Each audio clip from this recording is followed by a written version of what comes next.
Dominant Protector. Credit to the author. 2,661-70. Ang mga pangalan po na nandito ay galing sa mga name generator. Kaya kung meron man pagkakatulad sa mga pangalan ng totoong tao o lugar, ito ay tunay na hindi sinasadya. Wala na rin ang sasakyan ni Leandro, pumunta ako sa parking lot para tingnan. Sabi ng isa pang tao. Ano? Wala ang dormitoryo, at wala na ang sasakyan. Ni hindi man lang niya kinuha ang telepono. Pinaglalaroan ba tayo ng batang ito? Reklamo ng isa sa mga estudyante. Yeah, this guy disappeared after declaring war, isn't this a joke? Di ba anak ng B*H ang taong ito? Galit na galit din ang isa pang estudyante. Naghintay pa si Terence at ang iba pa, at pasado 2:00 na ng hapon, ngunit wala pa rin si Leandro.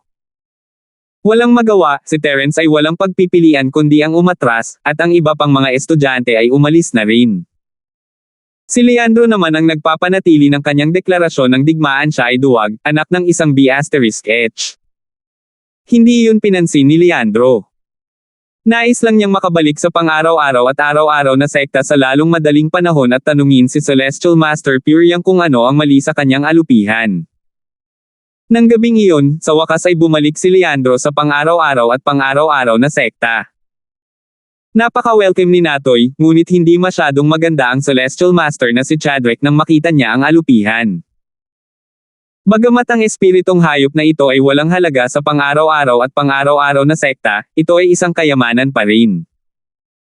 Kung ibinente niya ito sa isang tagong bahay o isang maliit na sekta, maaari itong ibenta ng hindi bababa sa ilang daang milyon. Ngunit ngayon, ito ay winasak ni Leandro. Siyempre, hindi naman magagalit si Celestial Master Chadrick kung lasing lang na alupihan. Ang problema ay nawala ni Leandro ang kanyang cicada underwear at itim na bakal. Paano magiging masaya ang Celestial Master na si Chadrick sa isang alibughang iyon? Sinasabi mo na pagkatapos kagat ng alupihan ang babaeng Yasi na iyon, nagsimula itong umusok at naging tuyong alupihan. Ang makalangit na kagalang-galang na si Chadrick ay tumingin sa tuyong alupihan na hindi makapaniwala at nagtanong na may malungkot na ekspresyon. Oo. Parang wala nang ibang nadatnan ng alupihan pagkatapos noon, at iyon na nga. Tumango si Leandro pagkatapos ng ilang pag-iisip. Bullshit. Hindi ito ang unang beses na may nakagat ang lasing na alupihan. Sa karamihan, hindi ito epektibo, ngunit wala akong narinig na alupihan na maaaring magbuga ng usok. Galit na galit si Celestial Master Chadrick. Akala niya nagsisinungaling si Leandro. Master. Ako. Hindi ako nagsisinungaling, ganito talaga. Mapait na sabi ni Leandro, maingat na nakangiti. Nagsisinungaling ka yata. Ginawa ba ito ni Terence? Hinampis ng Celestial Master na si Chadrick ang mesa. Master, please calm down, I don't think Leandro bro's lying. That Yasi girl is bit weird, baka nilagyan siya ng lason. Sabi ni Natoy, mabilis na tinulungan ang kanyang amo.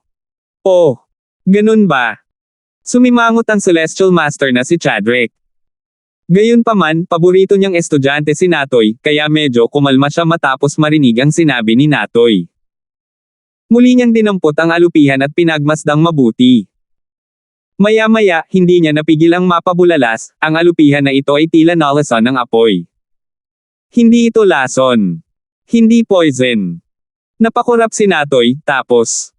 Leandro, sabihin mo sa akin ang totoo. Paano namatay ang alupihan? Tiyak na hindi ito sanhi ng lason.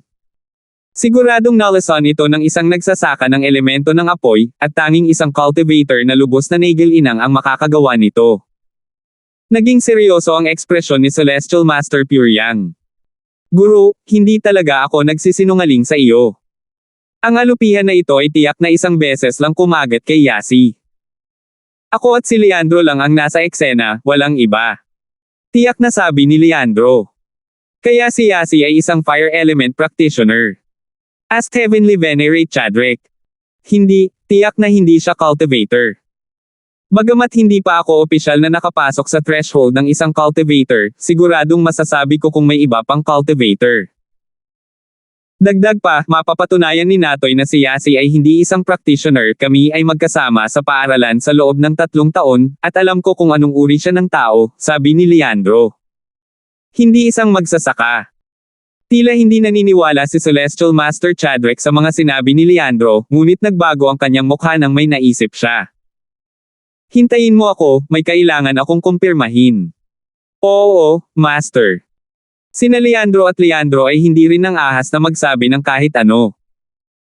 Ang makalangit na paggalang na si Chadwick ay mabilis na bumalik sa kanyang tirahan at tumawag sa telepono. Napakabilis, ang boses ni Patriarch Albert ay narinig sa telepono. Heavenly Venerate Chadwick. Patriarch Albert, ako ito. Hindi nag-aksaya ng oras ang makalangit na kagalang-galang na si Chadwick at nagmamadaling sinabi, may kailangan akong kumpirmahin sa iyo. Sa Eastern City, may isang tao na tinatawag na Yasi, kilala niyo ba siya? Ano, gusto mo siyang hawakan? Agad na nagbago ang tono ni Patriarch Albert. You can't touch this person. Isa siyang chess piece sa plano ko. Kahit anong hatred mo sa kanya, kailangan mo munang ibaba, naririnig mo ba ako? Ancestor Albert, wala akong anumang sama ng loob sa kanya. Huwag kang mag-alala. Ang makalangit na paggalang na purong araw ay nakaramdam ng labis na hinanakit nang marinig niya ang tono ni Ancestor Albert. Gayunpaman, wala siyang pagpipilian kundi ang maging lubhang magalang. Ang 5 elemento na sekta at ang pang-araw-araw at pang-araw-araw na sekta ay mga sinaunang sekta 1,000 taon na ang nakalilipas, ngunit pareho silang bumagsak at inalis mula sa hanay ng mga sinaunang sekta. Nang lumipat ang iba pang mga sinaunang sekta sa mga isla ng Sky Class, sila ay hindi kasama. Sa nakalipas na 1,000 taon, ang 5 elemento na sekta at ang pang-araw-araw at araw-araw na sekta ay nagpaplanong bumalik sa Sky Class Island, upang bumalik sa antas ng isang sinaunang sekta. Gayunpaman, ang 5 elemento na sekta ay lumakas at lumakas, habang ang araw-araw at araw-araw na sekta ay bumagsak. Bilang resulta, ang pang-araw-araw at pang-araw-araw na sekta, na minsan ay nagkaroon ng pantay na kaugnayan sa 5 elementong sekta, ay nahulog sa isang pag-iral na katulad ng sa isang sinaunang sekta.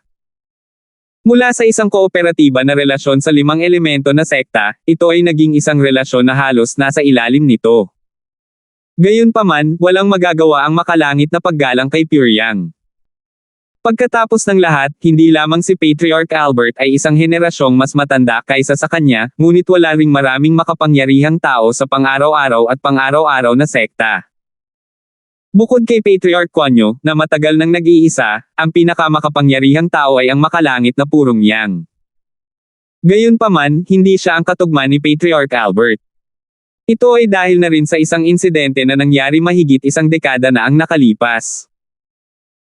Pilit na inalis ng 2 Ultimate Physical Masters ang pangalawang senior brother ni Patriarch Kwanyo mula sa pang-araw-araw at araw-araw na sekta, si Patriarch Kwangbao, at pinatay ang panganay na senior brother, Patriarch Kwanglong. Naging sanhi ito ng lakas ng pang-araw-araw at pang-araw-araw na sekta upang magdusa ng malaking kawalan. Sa kabilang banda, ang 5 elementong sekta ay nananatiling mababa ang profile, lalo na noong panahon na ang ninuno na si Tristan ang namumuno. Napakababa nito kaya naisip pa ng labas ng mundo na ang ninuno na si Tristan ay isang alchemist na isang buhong cultivator. 2,662. Tanging ang mga pinuno ng sekta ng ilang sinaunang sekta ang nakakaalam ng lihim na ito, habang ang iba sa sekta ay hindi alam. Ito rin ang dahilan kung bakit maswerte ang 5 elementong sekta upang makatakas sa sakuna sa taong iyon at mapanatili ang lakas nito. Buti naman wag ka. Tumango ang ninuno ng Albert, kamusta ang chrysanthemum arts ng iyong alagad na si Natoy? Saang level ka na ba? Kasalukuyan akong nasa 2nd level.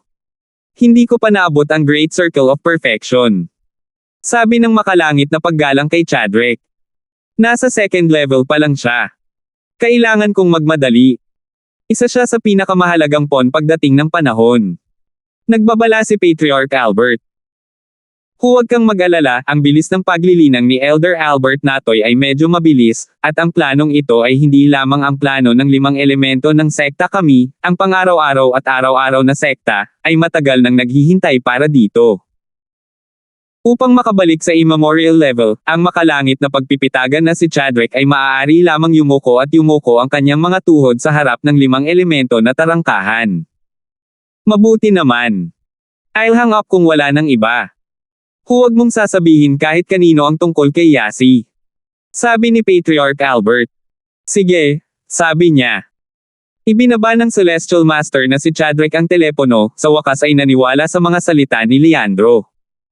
Gayunpaman, naramdaman din niyang malas si Leandro. Sa lahat ng tao, ang alupihan ay kailangang kumagat ng isang tagapagmana ng elemento ng apoy tulad ni Yasi. Bagamat hindi ito sinabi ni Ancestor Albert ng malakas, mahulaan na ng makalangit na purong araw ang nangyari. Matapos bumalik sa kanyang silid, ang Celestial Venerable na si Chadwick ay asar pa rin kay Leandro kahit alam niya ang buong kwento. Hindi niya magawang magalit sa kanya dahil sa Natoy. Kahit sino pang alagad ay matagal nang itinaboy sa bundok, kahit na hindi sila pinatay para ilabas ang kanilang galit. Pero dahil kasali si Natoy, kaya lang niyang tiisin. Ang pagpaparaya niya sa Natoy ay hindi lang dahil siya ang kanyang minamahal na alagad, kundi dahil din sa Chrysanthemum Arts ito ay isang mahalagang bahagi ng kanyang plano sa hinaharap. Kaya naman naging matyaga siya sa Leandro. Sige, Leandro, naisip ko na ang lahat. Naniniwala ako sa iyo. Tumigil si Celestial Master Chadwick sa paninisi kay Leandro at ikinaway ang kanyang kamay. Gayunpaman, wala akong magandang ideya para bumalik ka at maghiganti pansamantala. Ayos lang, hindi naman ako nagmamadali. Salamat sa tiwala mo, Master. Nakahinga ng maluwag si Leandro, ngunit hindi nang ahas na humingi ng labis. Nawala na siya ng 3 kayamanan, kung tutusin. Oo, ayon sa mga alituntunin ng ating pang-araw-araw at pang-araw-araw na sekta, ang mga panlabas na disipulo ay maaaring pumili ng isang lugar na matutuluyan sa likod ng bundok. Paano ito? Ikaw at si Leandro ay maaaring manatili muna dito, at dadalhin ka ni Natoy upang pumili ng isang lugar mamaya. Sa panahong ito, maaari kayong manatili dito at mag-practice, at pupunta ako sa inyo kapag may mas magandang ideya ako.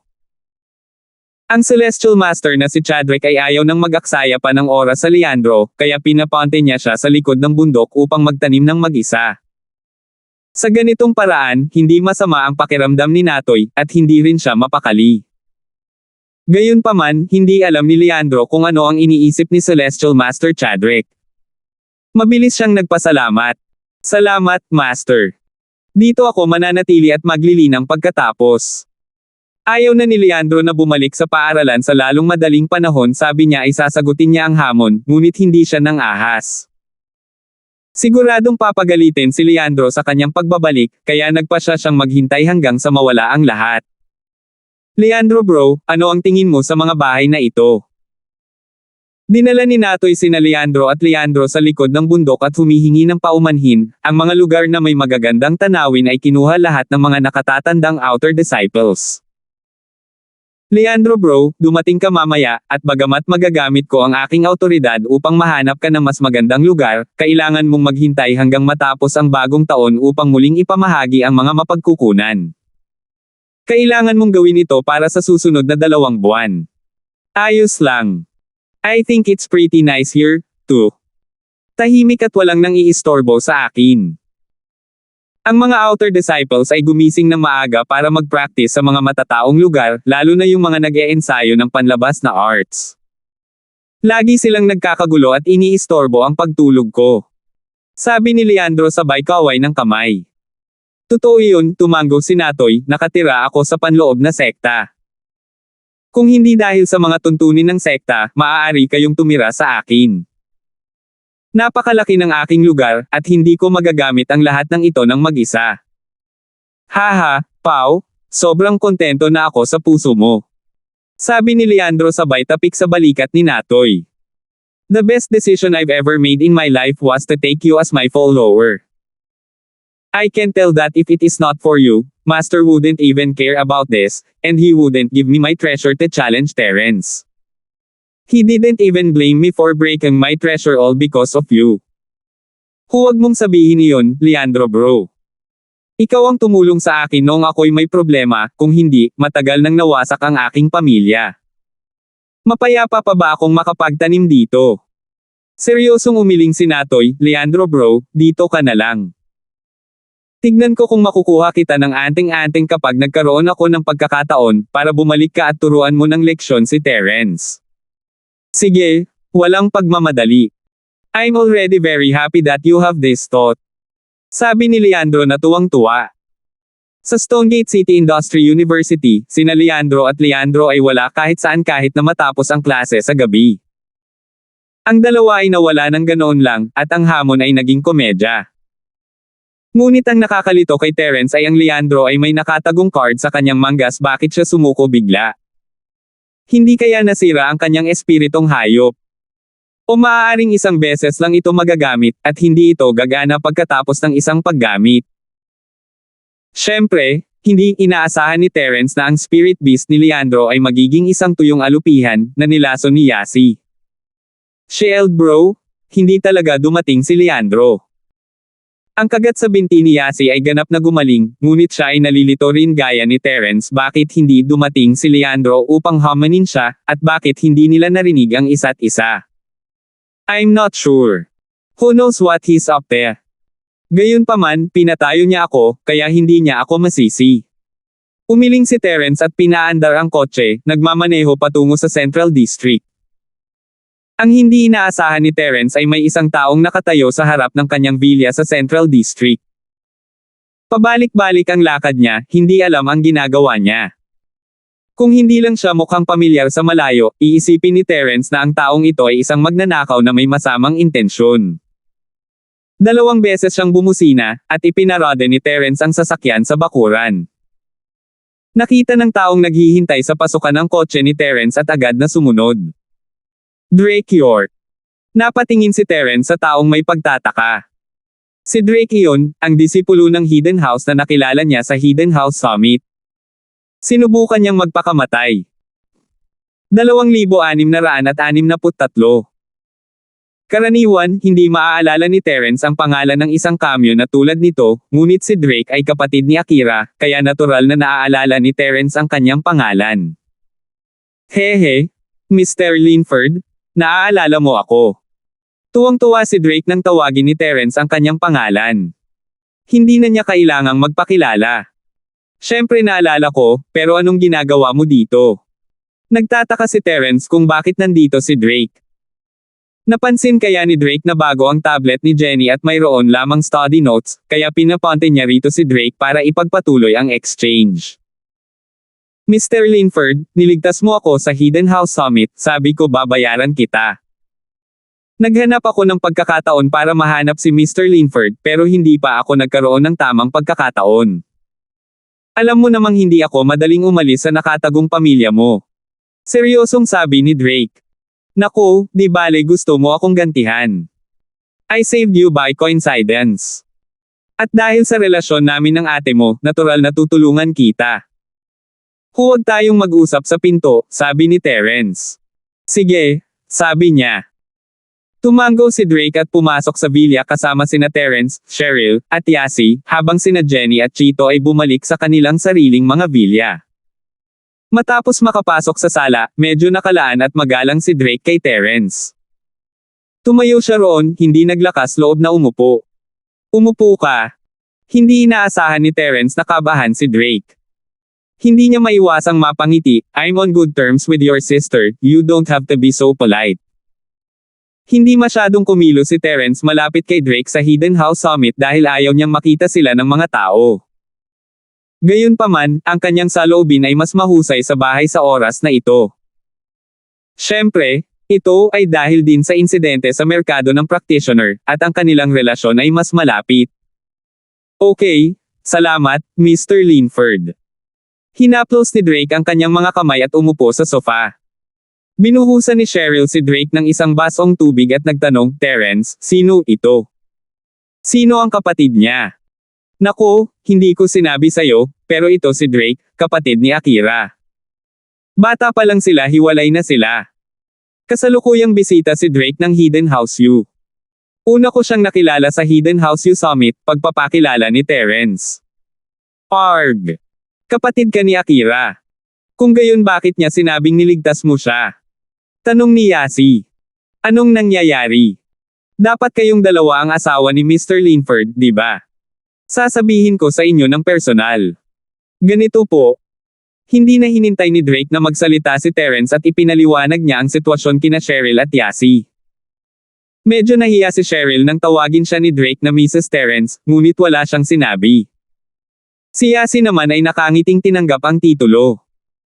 Matapos marinig ang kwento ni Drake, nagalit si Yasi, ang tagong-bahay na ito ng mga tama ay talagang hindi maganda, ni hindi sila makapagbigay ng ilang mga table tasks.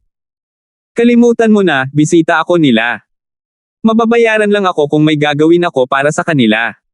Kung wala akong gagawin, wala silang obligasyon na bigyan ako ng pills. Napangiti ng mapait si Drake, para sa isang alchemy family tulad ng Hidden Right family, maraming rogue cultivator ang pumupunta para sumama sa kanila, so I'm not one less. Oh, so you're here to thank Shield bro. Paano mo siya pasasalamatan? Tanong ni Yasi. Single kuya. Nagulat si Drake, ngunit naisip niya na maaaring iyon ang palayaw ni Terence. Hindi niya pinansin at sinabing, Mr. Linford, para sabihin sa iyo ang totoo, ako ay isang palaboy na magsasaka na walang sekta. Alam mo na napakahirap para sa mga gala na magsasaka na mag-level up at masira. Ibang-iba kami sa mga mayayaman at makapangyarihang tulad mo. Wala tayong master na gagabay sa atin, wala tayong cultivation resources, at wala tayong makukuhang table task sa mga mayayaman na kumakain nito na parang candy.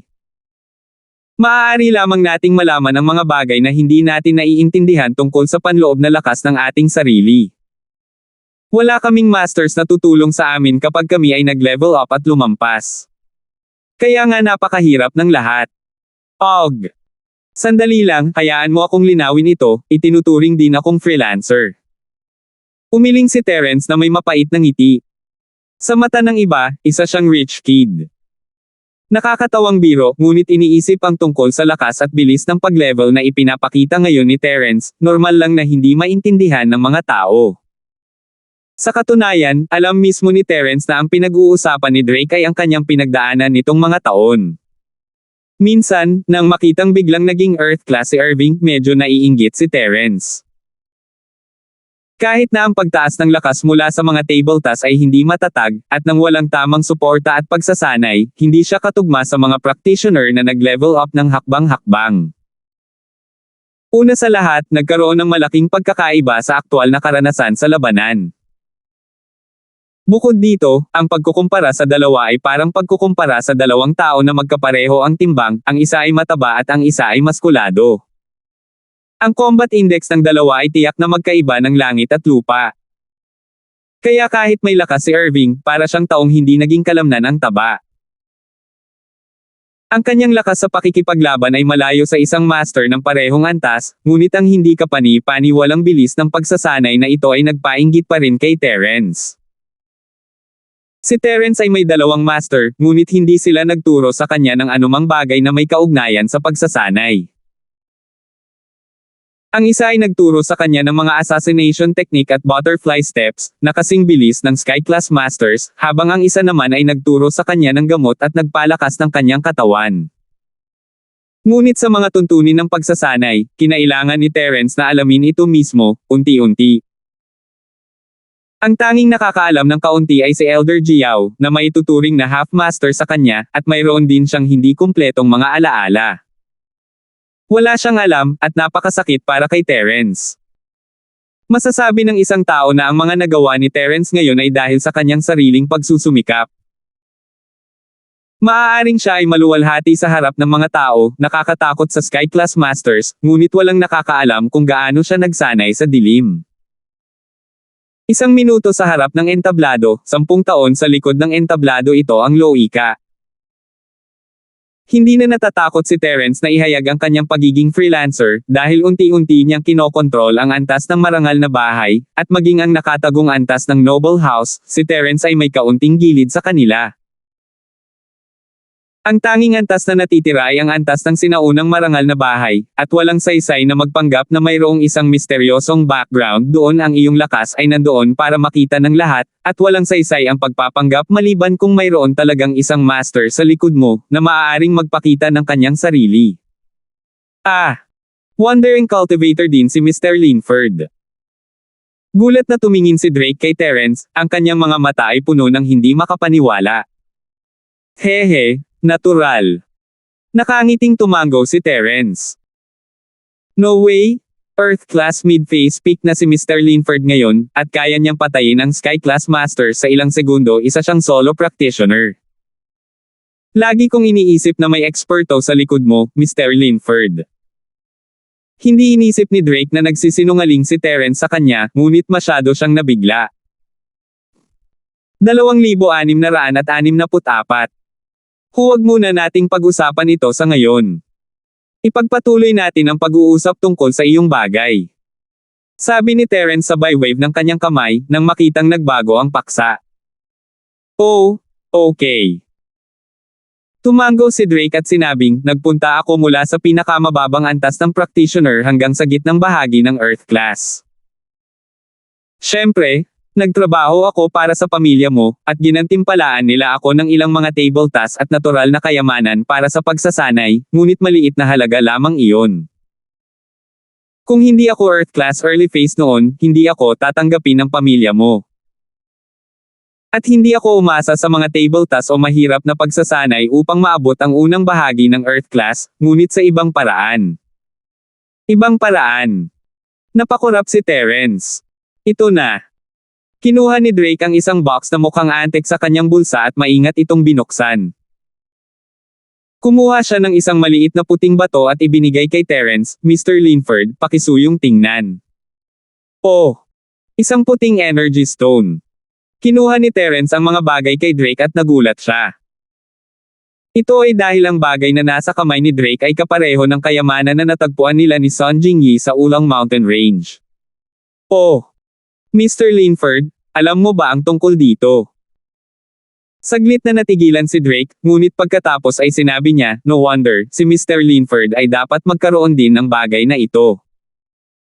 Kung hindi, ang bilis ng cultivation ni Mr. Linford ay hindi magiging ganoon kabilis. I don't have one. Meron akong kaibigan na meron, pero naubos na niya.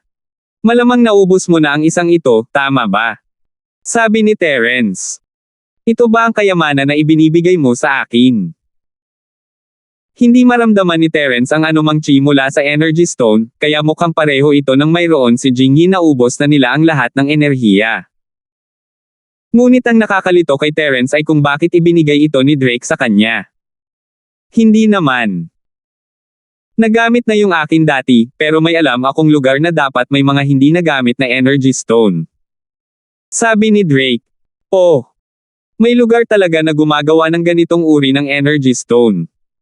Gumagalaw ang puso ni Terence. Ang batong ito ng enerhiya ay hindi gaanong nagagamit sa kanya ngayon, ngunit dapat itong maging kapaki-pakinabang sa iba pang mga practitioner. Kahit papaano, maaari niyang ibenta ito sa mataas na presyo at ipagpalit ito sa ilang magagandang bagay, kaya interesado pa rin si Terence. Tama. Noon, nakita ko ang maliit na kahon na ito sa isang kuweba. May energy stone at treasure map sa kahon. Ayon sa locus yung nakamarka sa treasure map, maraming energy stones. Ngunit nagpunta ako doon minsan, at hindi ko mahanap. Masyadong malaki ang lugar na iyon, at puro disyerto. Hindi ko matukoy ang mapa ng lokasyon ng treasure. I see. Tumango si Terence, ito ang treasure map na sinabi mo na ibibigay mo sa akin. Oo, alam kong medyo ilusyon ang treasure map na ito. Kung hindi ko ito mahanap, ito ay isang pirasong basurang papel lamang. Ngunit ang pinakamahalaga at pinakamahalagang bagay na maaari kong ilabas ay ito. Walang magawang ibinuka ni Drake ang kanyang mga kamay at mapait na ngumiti, ito ang tanging paraan na masusuklian kita sa pagligtas sa buhay ko. Hehe, kung ganoon nga, edi it would be impolite of me to decline. Ngumiti si Terence at kinuha ang mapa mula kay Drake. Tiningnan niya ito at napagtanto na halos kapareho ito ng mapa ni Jingyi. Hindi niya akalain na ang mga practitioner ay mahilig gumuhit ng hindi malinaw na mga mapa, at hindi man lang nila tinukoy ang lokasyon. Gumuhit lang sila ng larawan at itinuro ang kayamanan, so simple. Oo.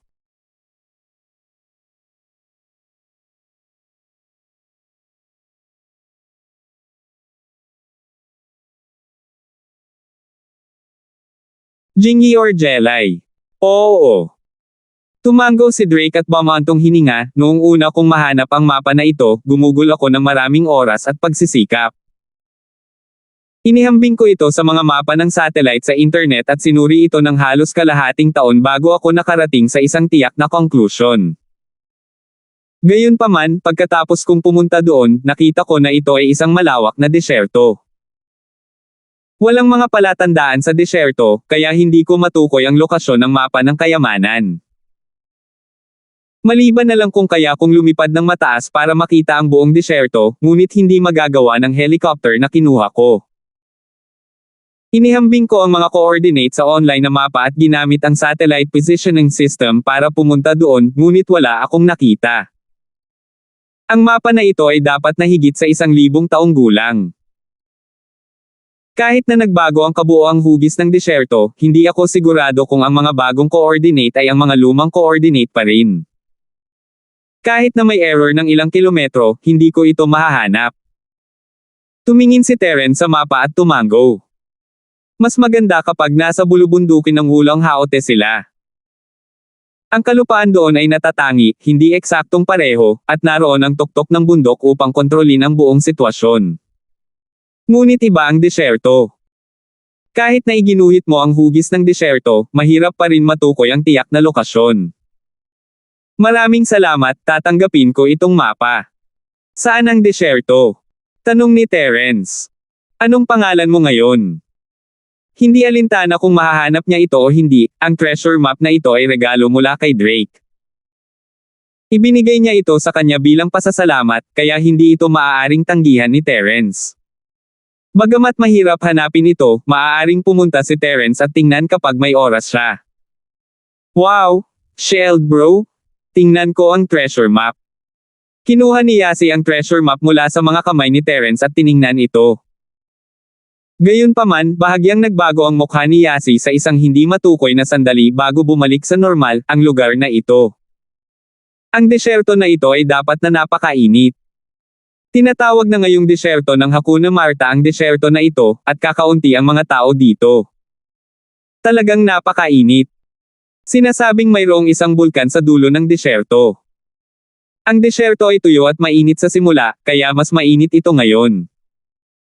Kung interesado ka, maaari kitang dalhin doon. Ang lahat ng mga kayamanan na makikita mo ay magiging pag-aari mo, Daffo, at ako ay mag-iisa. Sinabi, ang ganitong uri ng init ay matitiis pa rin para sa aming mga magsasaka. Siyempre, hindi inalam ni Drake ang mga detalye nang sabihin niya kung saan nanggaling ang mapa at ang lokasyon, ngunit hindi ito isang bagay na mahalaga. Ito ay isang bagay na may kaugnayan kay Drake mismo, hindi kay Terence o sa kayamanan. We'll see. Kabisado ni Terence ang pangalan ng disyerto ito ay hindi pangkaraniwang lugar, talaga. Marahil ay wala masyadong mga adventurer o turista sa paligid, at ito ay isang napakatiwangwang na lugar. Okay. Masasabi ni Drake na mukhang hindi maganda ang mood ni Terence, kaya hindi na siya nagsalita pa at nagpatuloy, pagkatapos. Tumingin siya kay Terence na parang nag-aalangan. 2,665. Anong meron? May iba pa ba? Tumingin si Terence kay Drake at nagtanong, kung may sasabihin ka, sabihin mo lang. Huwag mag-alinlangan. Ganito. Mr. Linford, pwede mo ba akong ihatid para makita ang kapatid ko? Bagamat sinabi ni Drake na ayaw niyang abalahin ang buhay ng kanyang kapatid, nagbago ang panahon. Pagkabalik, hindi maiwasan ni Drake na mamiss ang kanyang kapatid. Gusto pa niyang makasama ito sa lalong madaling panahon. Pumunta siya dito sa pagkakataong ito dahil gusto niyang dalhin siya ni Terence upang makita ang kanyang kapatid, at iyon ang dahilan kung bakit siya nag-aalangan. Ganun ba? Siyempre, walang problema. Ngumiti si Terence. Naiintindihan niya ang nararamdaman ni Drake. Bagamat sinabi niyang ayaw niya itong makita, hindi niya maiwasang isipin iyon kung malalaman niya ito. Hindi siya mapakali kung hindi niya ito makikita. Kaya, sinabi ni Terence, paano bukas ng umaga? Nakaipon na ako ng pera para sa kanyang orphanage at ipapadala ko ito sa kanya. Ipapadala ko na lang sa kanya ang tseke. Bukas.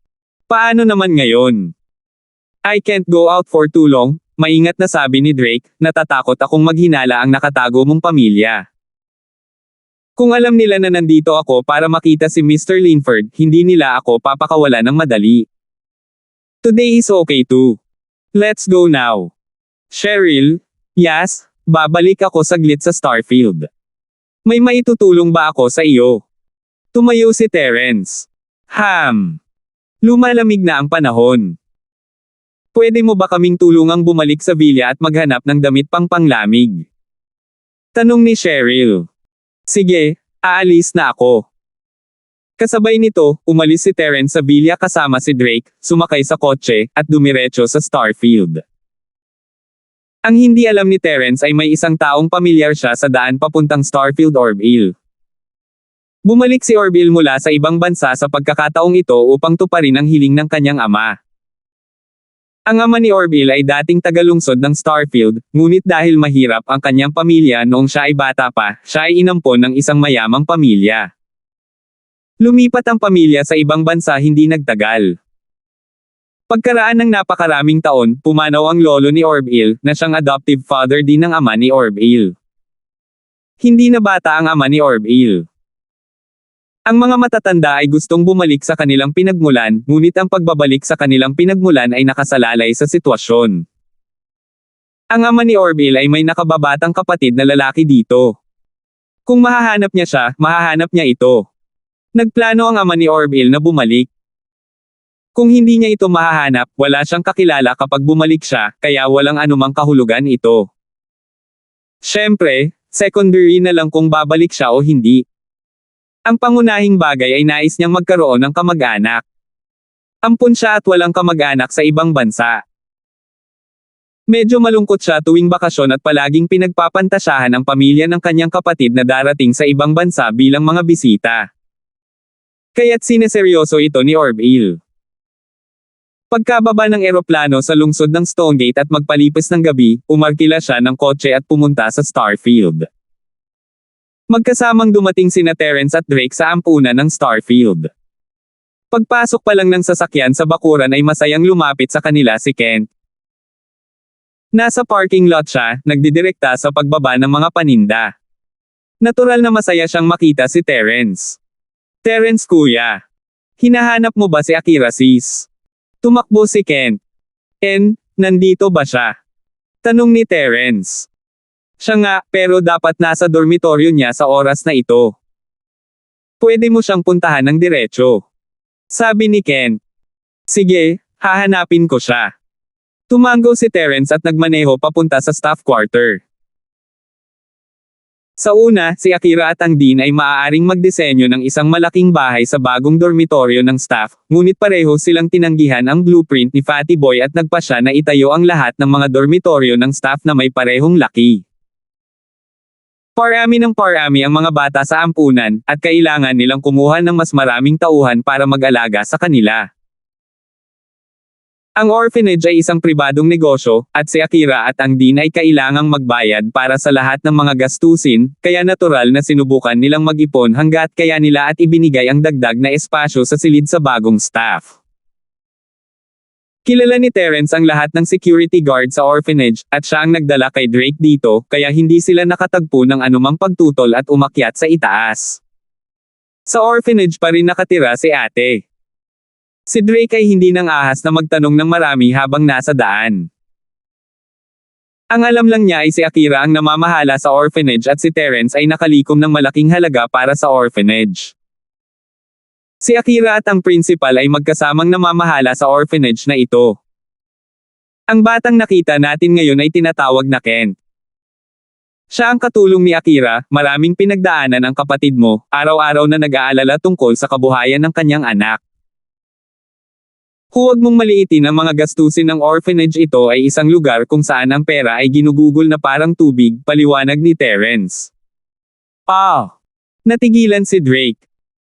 Ang mga salita ni Terence ay naglalaman ng maraming impormasyon, at kailangan niyang tunawin itong mabuti. Sinasabi mo na ang kapatid ko ang namamahala sa buong operasyon ng orphanage. At kailangan niyang tumakbo para mabayaran ang mga gastusin sa ampunan. Halos pareho lang. Yeah!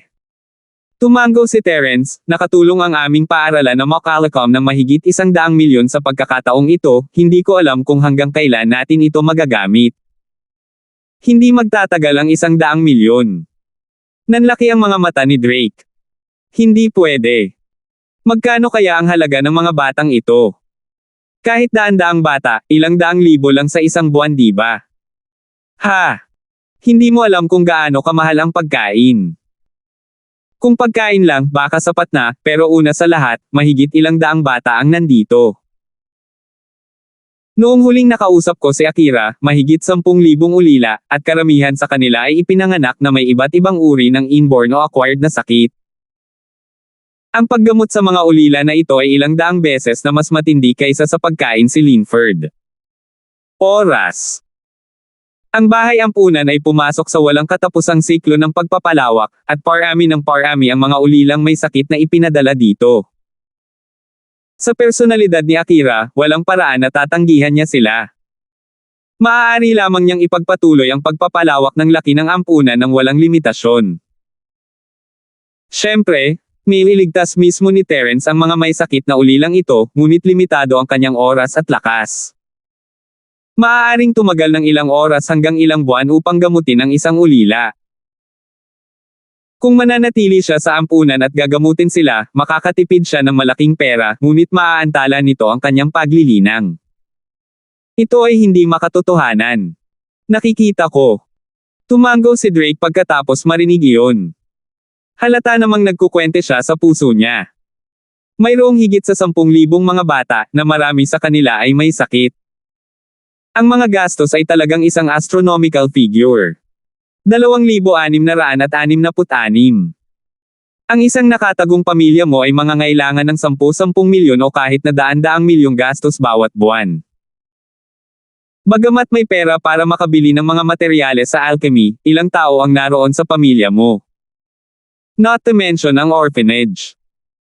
Umakyat silang dalawa sa hagdan, at huminto si Terence sa isa sa mga pintuan ng silid. Kumatok siya. Sino te? Hindi nagtagal, nagmula sa loob ang pagod at tamad na boses ni Akira. Si Drake naman ay sobrang emosyonal. Nanginginig ang buong katawan niya. Bagamat hindi pamilyar ang boses na ito, nagbigay ito sa kanya ng hindi maipaliwanag na pakiramdam ng pagpapalagayang loob, na dahilan upang itulak niya ang pinto at agad na pumasok. Nakita ni Terence ang reaksyon ni Drake. Tinapik niya ang balikat niya at binigyan siya ng nakakaaliw ng ngiti. Akira, ako, ito. Binuksan ni Akira ang pinto at nakita si Terence. Kumunat ang noo niya, anong ginagawa mo dito? Akira. Ay. Tuwang-tuwa si Drake na automatiko nitong binaliwala ang saloobin nito kay Terence at tumingin sa kanya ng kinakabahan. At sino ka? Tumingin si Akira sa excited na kuya na nasa tabi ni Terence, nalilito, kilala mo ako. Ako. Siyempre kilala kita. Kapatid kita. Tuwang-tuwang sabi ni Drake. Bagamat malaki na si Akira ngayon, malabo pa rin niyang maalala ang mukha nito sa larawan, kaya sigurado siyang ang taong ito ay ang nawawala niyang kapatid. Terence, nagdala ka ba ng psycho dito? Tumingin si Akira kay Terence na puno ng itim na linya ang mukha, sino ang taong ito? Akira, Drake ang pangalan niya. Kapatid mo siya. Paliwanag ni Terence kay Akira sa kahihiyan. Si Drake ay mas matanda at naaalala niya ang mga bagay noong siya ay bata pa, ngunit si Akira ay masyadong bata at walang alaala kay Drake. Drake. Kapatid ko. Nagulat si Akira sa una, ngunit pagkatapos ay tumingin siya kay Drake nang may kainahinala.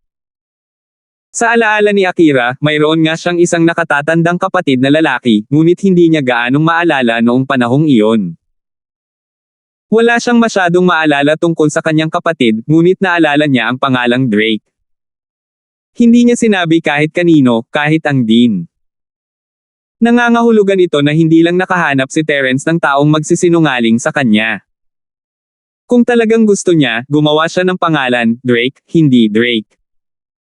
Oo, Akira, naalala mo. Excited na tanong ni Drake. Hindi. Umiling si Akira, pero naalala kong may kuya ako, pero wala akong maalala na may kaugnayan sa kanya. Halika at mag-usap tayo. Hindi mahalaga kung ito ay totoo o hindi, at kung saan ito natagpuan ni Terence, hindi siya basta-basta mapapatigil ni Akira. Nagkaroon pa rin siya ng ilang mga hinala tungkol sa background ni Drake, at hindi rin ito nakabantay kay Terence. Ang biglaang pagbisita ni Terence sa gabi, kasama ang isang lalaking nag-aangking kapatid niya, ay maghahinala sa sinuman. Nais ding pumasok ni Terence ngunit pinigilan siya ni Akira, na mahinahong sinabi, "Pasensya na, Terence, gusto ko siyang makausap ng pribado." Hehe, sigurado. Hindi umimik si Terence, ngunit tumango siya at huminto sa pintuan. Isasara na sana ni Akira ang pinto, at bagamat hindi naisip ni Drake na magandang i-lock si Terence sa labas, naisip niyang may gustong kumpirmahin si Akira sa kanya at hindi magandang hayaan ang isang tagalabas, kaya humingi lang siya ng tawad kay Terence, "Mr. Linford, mangyaring maghintay ng ilang sandali. Papapasukin ka namin pagkatapos naming kumpirmahin ang aming mga pagkakakilanlan." "Sige, ayos lang." Nakangiting sabi ni Terence. Nakita ni Akira ang paggalang ni Drake kay Terence at medyo nalungkot. Bakit umasta ang kapatid niya na parang laki ni Terence? Sa katunayan, 80% sigurado si Akira sa pagkakakilanlan ni Drake. Kung tutuusin, hindi alam ng marami ang pangalan ng kanyang kapatid. Matapos isara ang pinto, medyo nasasabik at kinakabahan si Drake. Hindi niya alam kung nakatayo ba siya o nakaupo. Tumingin siya sa kwarto ni Akira. Maliban sa kama, may writing desk lang at upuan sa harap nito. Kaya naman, kinailangan ni Drake na maupo sa upuan o sa kama. Wala nang ibang mauupuan. "Makiupo ka." Inilabas ni Akira ang isang folding chair mula sa kung saan at inilagay ito sa harap ni Drake. Pagkatapos, umupo siya sa upuan sa harap ng desk at tinitigan si Drake, "Kapatid ko ba talaga?" "Akira, kapatid mo talaga ako." Drake nodded affirmatively. "I know you have your doubts. Tingnan mo muna itong litrato." Alam ni Drake na walang mas makatotohanan kaysa sa isang larawan. Kahit na ang teknolohiya ng Photoshop ay napaka-advance na ngayon, imposibleng kalkulahin ang hitsura ng pagkabata ng isang tao na eksaktong pareho. Pinagmasdan ni Akira ang paglabas ni Drake ng isang lumang pocket watch at maingat na iniabot sa kanya.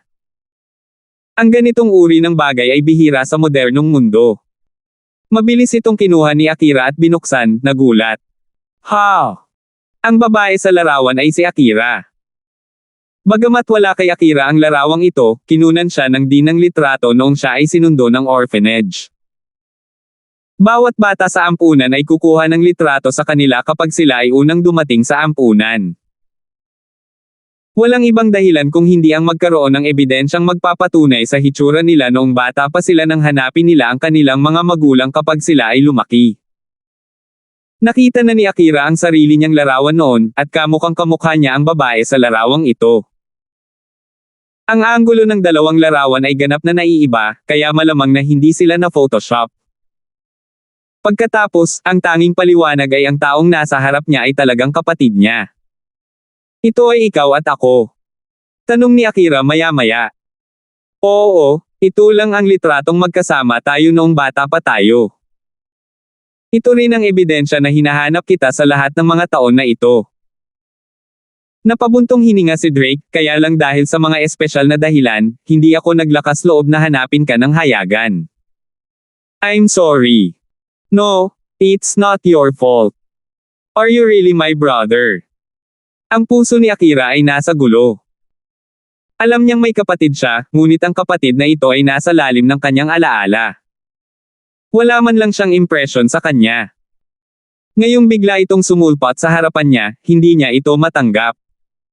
"Oo. Kung hindi ka naniniwala sa akin, may maliit na pulang tanda ng kapanganakan sa iyong kanang paa.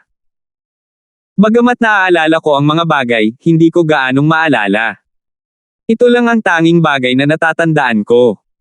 2667. Ah!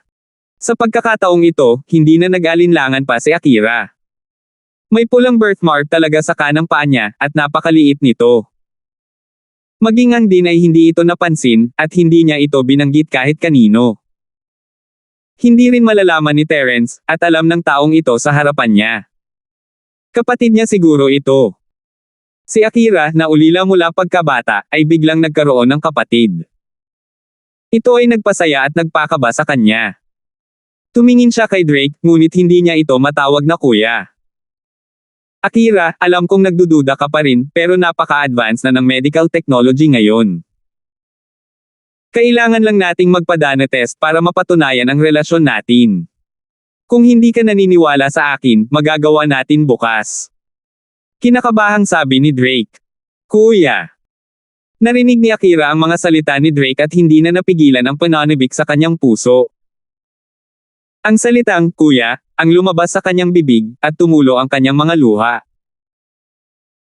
Bagaman nasa kanya ang pangangalaga ng Dean at ang kumpanya ng mga bata, ang kalungkutan ng walang pamilya ay lalo nakitang-kita sa panahon ng bakasyon.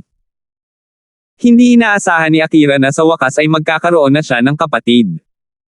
Ate. Natuwa si Drake nang marinig niyang tinawag siya ni Akira, ikaw. Naniniwala ka ba sa akin? Sa totoo lang, naniwala na ako sa umpisa pa lang. Akira sighed, bigla lang nangyari ito at hindi ko lubos matanggap. Ngayong kumalma na ako, napakasaya ko. Oo, masaya din ako. Mariing tumango si Drake. Sabihin mo sa akin ang tungkol sa aking pagkabata. Ngumiti si Akira, nasaan ang ating mga magulang? Noong bata pa tayo. Ang mga magulang natin. Natahimik si Drake. May gusto sana siyang sabihin pero pinigilan niya. Anong problema? Nang makita ang ekspresyon ni Drake, nagtatakang tanong ni Akira. May mga bagay na ayaw kong malaman mo. Mag-isa kong papasanin ang pasanin. Ayokong madagdagan pa ang pasanin mo. Narinig ko na kay Mr. Linford na napakaraming responsibilidad at pasanin mo para sa ampunan. Ito ba, ang mga magulang natin? Ikaw Akira ay isang matalinong babae. Sa lahat ng mga taon na ito, maraming naulila ang napatay, kaya madali para sa iyo Akira na iugnay ito sa kanya. Ito. Drake sigedlessly, ayokong sabihin ito, ngunit hindi ko inaasahan na hulaan mo ito. Tama, ang ating mga magulang ay pinatay ng ating mga kaaway. Isang biyaya na sa kamalasan na ikaw at ako ay buhay pa. Gayunpaman, hindi ako sapat na malakas para maghiganti, at ayaw kong mamuhay ka sa puot. Kailangan mo lang malaman ang tungkol sa mga bagay na ito. Hindi na kailangang malaman ng marami. Tumango si Akira. Dahil ayaw sabihin ni Drake sa kanya, natural na hindi siya magtatanong. Ang kanyang damdamin para sa kanyang mga magulang ay higit na mahina kaysa kay Drake, at wala siyang gaanong impresyon sa kanila. Mas naging malalim ang relasyon niya sa Dean. Then how did you and Terence meet? Si Akira ay higit na nag-aalala tungkol sa relasyon ng kanyang kapatid kay Terence. Alam niyang may masamang intensyon si Terence sa kanya, ngunit wala siyang pagpipilian kundi tanggapin ito. Ngayong kasama na muli ng kanyang kapatid si Terence, tila nakikinig siya sa bawat salita ni Terence. Nag-aalala si Akira. Sa katunayan, sa kanyang puso, si Akira ay labis na nagpapasalamat kay Terence. Kung hindi dahil sa kanya, maaari lamang tanggihan ni Akira ang mga may sakit na inabando ng mga sanggol mula sa buong bansa. Bagamat naunawaan ni Akira na kahit na hindi niya sila pinapasok, maaaring may iba pang mga orphanage na kumukuha sa kanila, ngunit ilang mga orphanage ang kayang magbayad ng ganoong kataas na bayad sa paggamot. Kung mababa ang gastos sa pagpapagamot, hindi sila pababayaan ng mga magulang ng mga inabando ng sanggol. Alam ni Akira na hindi maganda para sa kanya na ipagpatuloy ang hindi malinaw na pag-unlad ni Terence at tanggapin ang tulong nito. Maaaring mapilitan siyang gumawa ng isang bagay na magpapabaya sa lalaking magnanakaw, ngunit wala siyang ibang pagpipilian. Minsan, ganito ang buhay, hindi palaging napupunta sa iyong paraan. Iniisip ang magiging kinabukasan nila ng lalaking magnanakaw, hindi niya maiwasang mapabuntong hininga. Hindi napansin ni Drake ang walang magawang ekspresyon ni Akira. Pinag-uusapan niya kung paano siya nasugatan sa Hidden House Summit at kung paano siya sinagip ni Terence. Nag-uumapo ang pasasalamat niya kay Terence, Akira, Mr. Linford is a really good person. Bihirang makakita ng ganoong kabuting tao sa panahon ngayon. Hindi lang niya ako tinulungang gumaling, kundi tumulong din siya sa mga affairs ng orphanage niyo. Sa kasabihan, isang patak ng kabaitan ang dapat suklian ng fountain. Kaya, tayong magkakapatid ay dapat tandaan ang kabaitang ito sa ating mga puso sa buong buhay natin. Ano man ang hilingin sa atin ni Mr. Linford, dapat nating gawin ang ating makakaya. Kung kaya natin, kailangan nating gawin. Narinig ni Akira ang mga salita ng kanyang kapatid at ang kanyang puso ay nasa gulo. She lowered her head silently, hindi alam ang isasagot sa kapatid. Oo, iniligtas ni Terence ang kanyang kapatid at binigyan ng labis na suporta ang orphanage. Wala siyang utang sa kanya, ngunit pareho ang kanyang kapatid at siya ay may utang sa kanya. Ngunit kahit na, hindi na kailangang ibigay ang kanyang katawan, tama. Kung ito ay anumang paraan, siya ay tumanggo ng walang pag-aalinlangan, ngunit ngayon. Pagtingin sa kanyang kapatid na pinupuri si Terence sa kanyang harapan, siya ay medyo naiinis. Muling bumangon ang kanyang pagkamuhi kay Terence. May hindi mo kayang sabihin ng harapan. Bakit kailangan niyang kumbansihin ang kapatid niya? Gusto niyang purihin siya ng kapatid niya sa harap niya. At saka nahulog siya sa kanya. Ang mas ikinagalit niya ay ayaw aminin ni Terence na gusto niya siya. Alam na alam ni Akira ang personalidad ni Terence, siya ay isang mainit na tao, siya ba ay isang tulala. Tulungan mo ako at ang orphanage ng walang tigil. Karamihan sa mga kita ng kanyang kumpanya ay napunta sa ampunan, at kailangan pa niyang tumakbo araw-araw para sa kawanggawa ng ampunan. Hindi naniniwala si Akira na gusto lang siyang tulungan ni Terence, dahil hindi ito makatotohanan. Phew! Ayaw nang makinig ni Akira, kaya iniangat niya ang ulo niya at iniba ang topic, "Kuya, may pamilya ka na?" Ako. Siyempre hindi. Drake shook his head. Noong sinabi ko sa iyo ang tungkol sa Hidden House Summit, mukhang wala kang maraming tanong. Alam mo ba ang tungkol sa mga practitioner at mga nakatagong bahay? Alam ko, may isang lalaki na tinatawag na Irving na nagsunog sa orphanage. Siya ay mula sa Hidden House Hale, tama. Kung practitioner, kinukonsidera din ako, pero physical master lang ako, hindi pa golden class. Ang master ko, ang din ng orphanage, ay golden class spiritual master. Sabi ni Akira. 2,668. Ano? Magsasaka ka rin. Pamilya sa labas. Oh, mabuti iyon. Nakahinga ng maluwag si Drake, ngunit kasabay nito, nabigla siya. Bagamat mula siya sa tagong pamilya mo, maliit lang siyang bisita ng nakatagong pamilya mo. Hindi makatotohanang sabihin na kaya niyang makipagkompetensya sa batang Panginoon ng pamilyang Yu o Hidden Orphanage, na si Zerhao. Hale. Mabuti naman ngayon. Nalutas ito ni Terence. Hindi lamang niya tayo binayaran ng isang piraso ng lupa, ngunit binigyan din niya tayo ng malaking halaga ng pera. Napabuntong hininga si Akira. Tungkol naman sa sinabi ni Drake tungkol sa pagiging pisikal na pamilya, hindi niya ito pinansin at hindi pinansin. Oo, lahat ng mga tagong bahay na yan ay takot na kay Mr. Linford, pati yung hidden house namin sayo. We don't dare to act rash, but Mr. Linford is really a good man. Drake sighed. Ate, may boyfriend ka na ba? Hindi ka na bata. Ay. Hindi alam ni Akira ang sasabihin. Nagkaroon na ba siya ng boyfriend? Parang hindi naman. Hindi pa siya direktang sinagot ng lalaking magnanakaw, kaya normal na magkaibigan lang ang maituturing nilang dalawa. At saka, sinabi ng lalaking magnanakaw na may girlfriend siya, kaya hindi niya alam kung may pagkakataon pa ba siya. Kaya wala ka rin. But then again, busy ka sa orphanage araw-araw, kaya siguradong wala kang time makipag-date. Si Drake ay nagkamali at naisip na si Akira ay masyadong nahihiya upang sabihin ito. Kung tutuusin, babae siya. Ayos lang sana kung college pa siya, pero bihira lang siyang walang boyfriend sa lipunan. Oo. Tumango si Akira. Tama si Drake. Si Akira ay walang oras para makipag-date. Nakilala man niya ang lalaking magnanakaw, nagkataon lang. Hindi niya siya pinilit. I think Mr. Lin's pretty good. Bakit hindi mo subukan? Biglang lumiwanag ang mga mata ni Drake. Tinulungan ka ni Mr. Linford ng libre. I think he's interested in you, right? Terence. May ilang girlfriend na siya, at hindi niya ako gusto. Nagdilim ang mukha ni Akira, sa wakas ay nagawa niyang ibahin ang paksa, at ngayon ay bumalik na sila sa kanya. Hindi naman big deal ang pagkakaroon ng kaunting girlfriend, it's pretty common in the practitioner world, after all.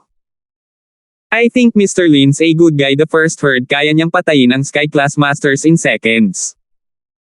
Kung susundin mo siya, hinding-hindi ka mawawala sa buhay. Ang biglaang desisyon ni Drake ay hindi isang hindi makatwiran. May sarili siyang dahilan. Maghihiganti siya sa lalong madaling panahon o huli, at kung hindi siya magtagumpay, maaari niyang kaladkarin ang kanyang kapatid na babae kasama niya. Gusto niyang sundan ng kanyang kapatid na babae si Terence dahil gusto niyang magkaroon siya ng malakas na suporta kahit ang nakatagong mundo ay natatakot kay Terence ngayon, at sino ang makapagsasabi na hindi gagawin ng sinaunang mundo ang sinabi ni Terence. Kung ang kanyang kapatid na babae ay sumama kay Terence ngayon, mas mababa ang pagtutol para sa kanyang paghihiganti. Mas mabuti kung tumulong si Terence. Kung wala ang tulong ni Terence, hindi na kailangang mag-alala si Drake sa anumang bagay. Kung hindi, hindi niya sasabihin ang ganoong bagay nang walang ingat. Bagamat normal na magkaroon ng 3 asawa at 4 na babae sa mundo ng paglilinang, tulad niyong Zenchen, ang young master ng Hidden Yu family, na may maraming babae, hindi ito bago sa mga tagong bahay. Gayunpaman, bilang nakatatandang kapatid na lalaki, ayaw ni Drake na maging asawa ng iba ang kanyang kapatid. Gayunpaman, ang taong ito ay si Terence, at maaaring tanggapin ito ni Drake. Hinikayat lang niya ang kanyang kapatid na sundan si Terence alang-alang sa kaligtasan ng kanyang kapatid. Naisip ni Akira sa sarili. Gaya ng inaasahan, ang kanyang kapatid ay sinuhulan ni Terence at pumunta rito para hikayatin siya. Gusto ba ni Terence na siya ang magkusa? Gusto niyang umamin ito sa kanya. Lalong nagagalit si Akira, masyadong masama na nagustuhan mo ako, pero gusto mo pa rin akong magtapat sa iyo. Ano ito? Pinapanto mo pa ang kapatid ko. Ate, isipin mo na lang. Mabuting tao si Mr. Linford. Kung palalampasan mo ang pagkakataong ito, wala nang katulad niya. Nakita ni Drake ang katahimikan ni Akira at naisip niya na naantig siya, kaya mabilis siyang nagdagdag ng effort. Kuya. Huminga ng malalim si Akira at nagpas siyang sabihin sa kapatid ang totoo. Ayaw niyang ganoon din ang sinasabi sa kanya ng kapatid niya sa tuwing bibisita ito. Makakaramdam siya ng inis. Huminto sandali si Drake matapos siyang pigilan ni Akira, ngunit sinabi pa rin niya, anong problema? Kuya, sa totoo lang. Mayroon na akong taong gusto ko. Inipon ni Akira ang kanyang lakas ng loob at sinabi. May gusto ka ba? Natigilan si Drake at nakaramdam ng kaunting awkward. Napagtanto niya na mali ang pagkakaintindi niya at naging random couple. Sa kabutihang palad, wala si Terence, at walang namamagitan sa kanilang dalawa. Kung hindi, hindi niya alam ang gagawin. Oo, pero hindi si Terence. Sabi ni Akira, siya ay isang napakamaalalahanin at matulungin na tao. Oh. Then, he is. Drake was curious. Tutal tungkol naman ito sa kasal ng ate niya, kaya natural na concern siya. Can you tell me? Yeah. Tumango si Akira at nagsimulang magkwento. Noon pa man ay gusto na niyang sabihin ito sa isang tao, ngunit sa orphanage, ang Dean at Kent lang ang nakakausap niya. Hindi niya masabi sa iba, at ngayong may kapatid na siya, gusto niyang sabihin sa kanya ang lahat ng nangyari sa mga taong ito. Ito ay kakaiba, ngunit ito ay isang relasyon sa dugo. Bagamat hindi siya kamukha ni Drake, sigurado si Akira na kapatid niya ito. Habang tumatagal siya kasama si Drake, mas lumalakas ang pakiramdam na ito. I see. Napabuntong hininga si Drake habang nakikinig sa mga panganib sa libingan, ang plano ni Akira na salakayin ang execution ground, at ang pagpupulong sa auction. Bagamat hindi kayo nagtagal ng magkasama, napakaraming kwento ang nangyari. No wonder nagustuhan mo siya. Hindi binanggit ni Akira kung aling libingan ito, at hindi rin ito masyadong detalyado, kaya hindi ito iniugnay ni Drake sa puntod ni Zhang Lijo at hindi ito may ugnay kay Terence. At saka, guest siya, at hindi mataas ang status niya. Kahit na narinig niya ang mga chismis tungkol kay Terence, ito ay halos tungkol sa pagpatay ni Terence sa Sky Class Master sa ilang segundo. Hindi niya masyadong alam ang mga detalye. Oo, pero hindi ko alam kung magkikita pa tayo. Napabuntong hininga si Akira, ako naman at si Terence, imposible iyon. Kung hindi ko nakilala ang lalaking magnanakaw ay kasama ko siya bilang pasasalamat, ngunit nasa puso ko na siya.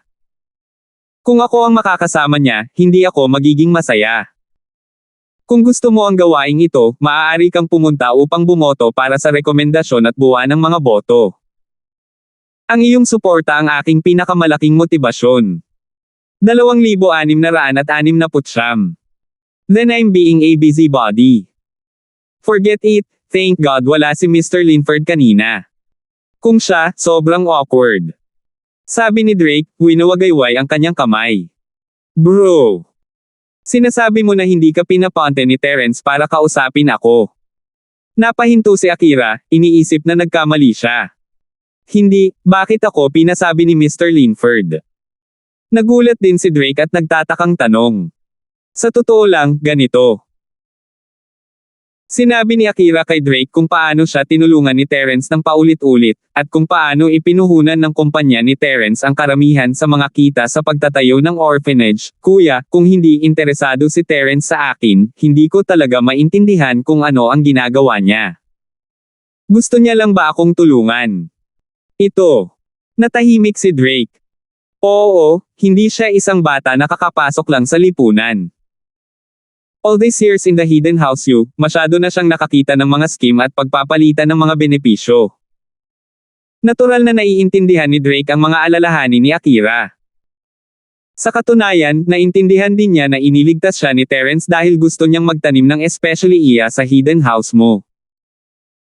Gayunpaman, ang lakas ni Terence ay tumaas ng husto ngayon at hindi na niya kailangan ang especially iyang ito. Nagpasalamat si Drake kay Terence sa pagliligtas ng kanyang buhay, at wala siyang pakialam kung si Terence ay isang especially iya o hindi. Gayunpaman, tama ang kanyang kapatid. Napakahusay ng pakikitungo ni Terence sa orphanage. Maaaring gamitin ng isa ang salitang, sobrang ganda, upang ilarawan ito. Ang tanging bagay na gusto ni Terence ay ang hitsura ni Akira. Kung hindi, ano ang kanyang layunin? Pagpapakita lang ba ng pagmamahal?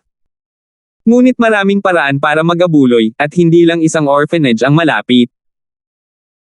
Nagkaroon din ng ampunan sa lungsod ng Stonegate, ngunit kahit na hindi ito kasing laki ng kay Akira, hindi kailanman nag-donate si Terence. Kuya, ano sa tingin mo ang dapat kong gawin? Akira was confused, sa totoo lang, dapat kong suklian siya ng katawan ko pagkatapos ng ginawa niya sa akin. Pero may iba ako sa puso ko.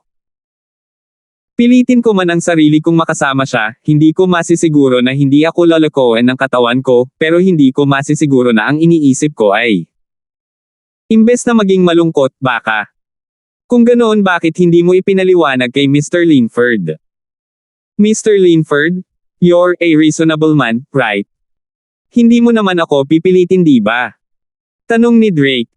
Ako nga, pero hindi niya inamin. Sabi niya, hindi niya ako gusto. Ano pa bang sasabihin ko? Ngumiti ng mapait si Akira, pero, naniniwala ka ba sa akin? Tinutulungan niya lang ako at walang hinihinging kapalit. Alam niya yata na may iba akong nasa puso, kaya gusto niyang gamitin ang pamamaraang ito para dahan-dahan akong magagalaw at magkusa na makasama siya. Iyon lang ang naiisip ko. Forget it.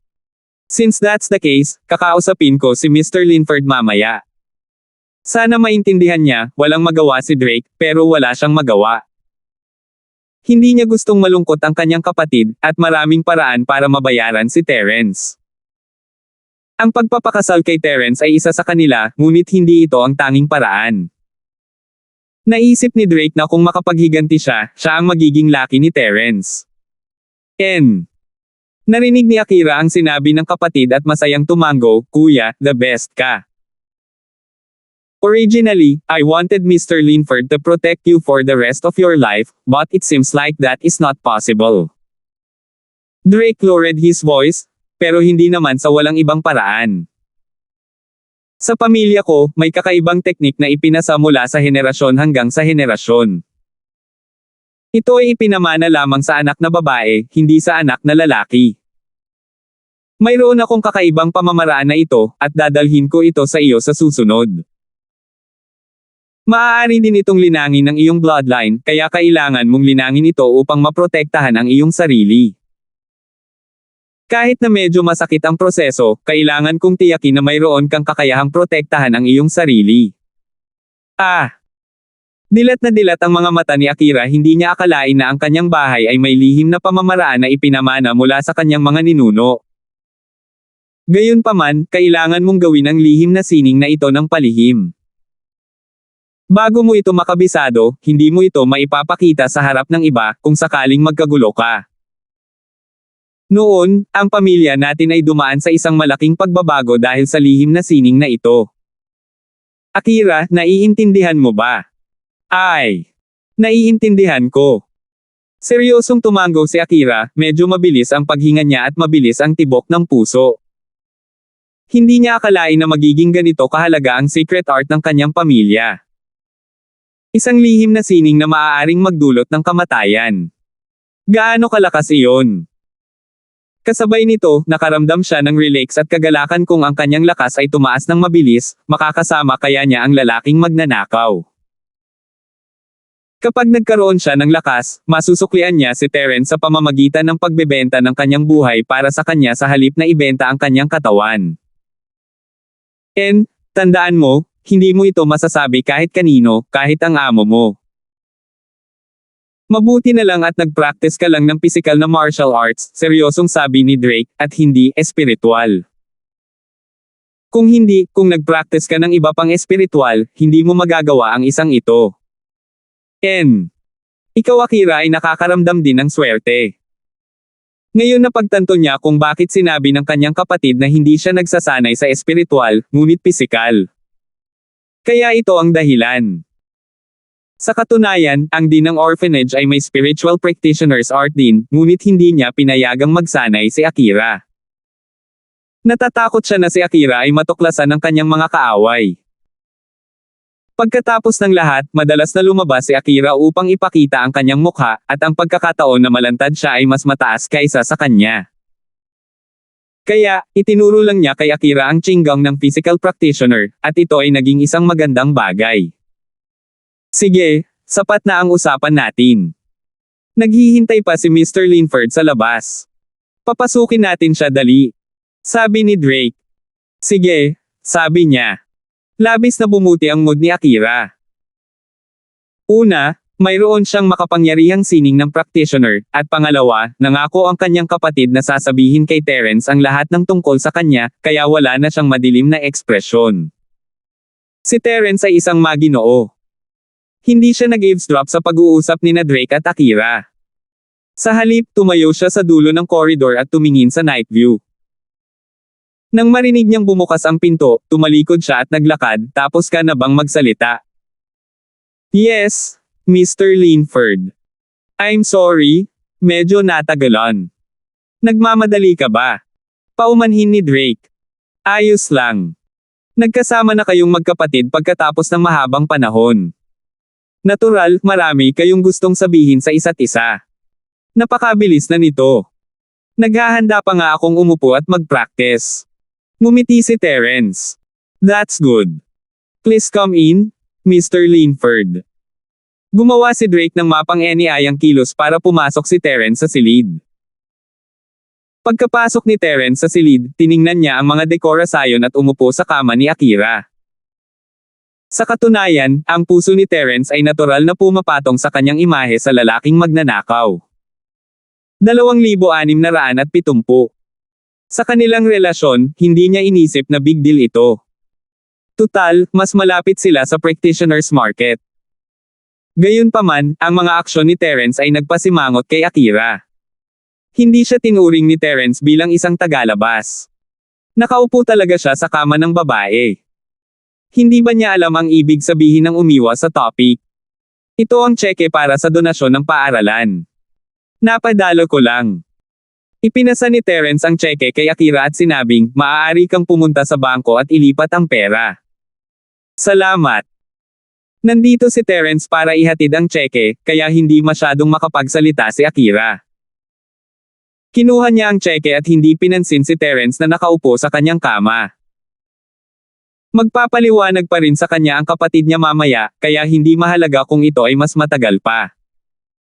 Hehe, I'm here to give you the check. Since wala nang iba, babalik na ako. Drake, babalik ka ba o dito titira? Tanong ni Terence. Babalik ako sa iyo. Si Drake ay may misyon mula kay Akira, at bilang isang bisita ng hidden house mo, hindi siya maaaring lumabas na masyadong matagal. Sige, let's go. Akira, call me if you need anything. Binati ni Terence si Akira. Sige, sabi niya. Dahil malapit nang malutas ang problema, hindi masyadong malamig ang pakikitungo ni Akira kay Terence sa pagkakataong ito. Ikinawin niya ang kanyang kamay kay Terence sa unang pagkakataon. Hindi alam ni Terence ang nangyayari, na isip niya na tapos na ang regla ni Akira at bumalik na siya sa normal. Bumaba siya kasama si Drake at sumakay sa kotse. Tanong ni Terence, so, Akira believes your identity now, right? Naniniwala ako sa'yo. Tumango si Drake, hinawakan ang kanyang mga kamay, at sinabing, maraming salamat dito, Mr. Linford. Kung hindi dahil sa'yo, hiwalay na tayo. Haha, medyo seryoso yan. Kukuha ako ng damit para kay Cheryl at sa iba pa. Gusto mo bang sumama sa akin o? Tanong ni Terence. Sabay na tayo. May sasabihin ako sa iyo, Mr. Linford, sabi ni Drake. Sige, sabihin mo sa akin. Pinaandar ni Terence ang sasakyan at nagmaneho patungo sa villa area. Mr. Linford, niligtas mo ako, hinayaan mo akong makita ang kapatid ko, at tumakbo pa sa bahay ampunan ng kapatid ko. Lagi naming tatandaan ang kabaitan mo. Balang araw, maglilingkod kami sa iyo at tiyak na gagantihan ka. Seryosong sabi ni Drake. Hindi na kailangan iyon. Sinabi ko sa iyo na wala iyon. Isa pa, ang orphanage ni Akira ay isang personal na relasyon sa pagitan ko at niya. Wala itong kinalaman sa iyo, kaya hindi mo na kailangang isipin ito ng sobra. Walang pakialam na sabi ni Terence. Gayunpaman, ang mga salita ni Terence ay nagpabago sa mukha ni Drake. Gaya ng inaasahan, gusto ni Terence si Akira. Kung hindi niya sasabihin na ito ay isang personal na relasyon. Mukhang tama si Akira. Sa pag-iisip nito, hindi napigilan ni Drake na mapabuntong hininga. Ngunit gaano man kahirap, kailangan niyang magsalita. Kung hindi, pababayaan niya si Akira. Sa pag-iisip nito, hinanda ni Drake ang sarili at sinabing, Mr. Linford, may gusto ka ba sa kapatid ko? Tumigil si Terence, hindi alam kung paano sasagot. Dati, hindi niya gusto si Akira, ngunit pagkatapos nitong pumunta sa execution ground para sa mga rob people, nagsimula itong magkaroon ng damdamin para sa kanya. Gayun din, sa palengke ng practitioner, sa wakas ay nasa puso na ni Terence si Akira. Magiging biro kung sasabihin niyang hindi niya ito gusto, ngunit kung sinabi niyang gusto niya ito, kanino siya nagustuhan. Nang makitang hindi sumagot si Terence, lalo pang naniwala si Drake at mabilis na nagpatuloy, Mr. Linford, actually. May tao na sa puso ang kapatid ko. Kung interesado ka sa kanya, mas maganda. Alam kong ikaw ang dakilang benefactor namin, pero hindi napipilitin ang pagmamahal. Gagantihan ka namin sa ibang paraan. May gusto ka. Sino yun? Hindi malay na tanong ni Terence. Hindi niya akalain na magkakaroon ng mabilis na pagbabago ng puso si Akira. Ito ay isang lalaking tinatawag na lalaking magnanakaw. Sabi ni Drake, ang aking kapatid na babae ay nahulog na ng husto sa taong ito, kaya... Paf! Ahem! Napagtanto ni Terence na siya ay masyadong nababalisa at nag-aalala. Kung iisipin, ang lalaking magnanakaw at si Terence ay dalawang magkaibang tao kay Akira. Bagamat alam ni Terence ang kanilang mga pagkakakilanlan, hindi alam ni Akira. Mukhang hindi niya naintindihan at hiniling niya kay Drake na maging lobbyist niya. Sa pag-iisip tungkol dito, si Terence ay parehong nalibang at walang magawa, ngunit nakita rin niyang masaya ito. Gusto niyang gamitin ang pagkakakilanlan ni Terence para asarin si Akira. Kung dati, hindi gagawa si Terence ng isang bagay na nakakabagot, ngunit ngayong may nararamdaman na siya para kay Akira, natural na hindi niya iniisip na makipagbiruan sa kanya. Anong problema, Mr. Linford? Nagulat si Drake nang makita niyang biglang umubo si Terence. Naisip niyang nasaktan si Terence at mabilis na sinabi, Mr. Linford, hindi ko sinasadyang malungkot ka. Gusto ko lang sabihin na mas mabuting paikliin ang sakit kaysa patagilan. Ha! Pagkatapos ng pag-ubo ni Terence, bigla siyang ngumiti at tumingin kay Drake na may kakaibang ekspresyon, sino ba ang nagsabing malungkot ako? Naisip ko lang. Naku, wala lang, hindi kasing lakas ko ang lalaking magnanakaw na yan, at most kasing lakas ko, may chance pa ako. Well. Drake na dama walang magawa nang makita niyang hindi nakikinig si Terence sa kanya, ngunit hindi niya ito mapipilit. Pagkatapos ng lahat, si Terence ang kanyang benefactor. Wala na siyang masabi pa. You don't have to worry about this. Ayokong madamay ka. Kahit kapatid ka ni Akira, ngayon lang tayo nagkakilala. Sabi ni Terence habang nakatingin kay Drake. Ito. Sige. Ano pa ang masasabi ni Drake? Tangulang ang naisagot niya. Dahil nasabi na ni Terence, hindi niya malalaman kung ano ang makakabuti sa kanya kung patuloy siyang makikialam. Tila hinahayaan lang niya sina Terence at Akira na lutisin ito ng mag-isa. Pero pinaalalahanan pa rin niya sila sa huli, sinabi lang ni Akira na kung ipagpipilitan mo ito, Mr. Linford, baka magkaroon siya ng affair kahit kasama mo siya. Ano? Tanong ni Terence, natigilan. Ibig sabihin niloko niya ako sa isip. Dagdag ni Drake. Oh, mahilig ka sa mga lalaking magnanakaw diba? Okay lang, kung gusto mo, then so be it. I don't mind. Actually, okay lang kahit physical affair, I don't mind. Tumango si Terence. Ha! Sa pagkakataong ito, si Drake naman ang mabigla. Totoo ba ang sinabi ni Terence? Bakit parang kakaiba? Hindi maintindihan ni Drake, ngunit hindi na siya makapagtanong pa. Nipatikip na lang siya ng bibig. Salamat po at sinamahan ninyo ako, ingat lagi mga master.